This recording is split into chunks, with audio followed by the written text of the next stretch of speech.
दोकानमा त कोही पनि छैन नि त यो दोकानलाई नि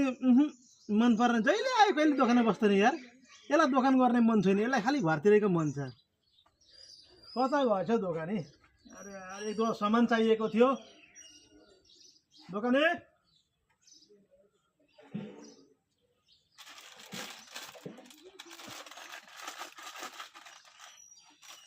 ल भाइ त पनि खा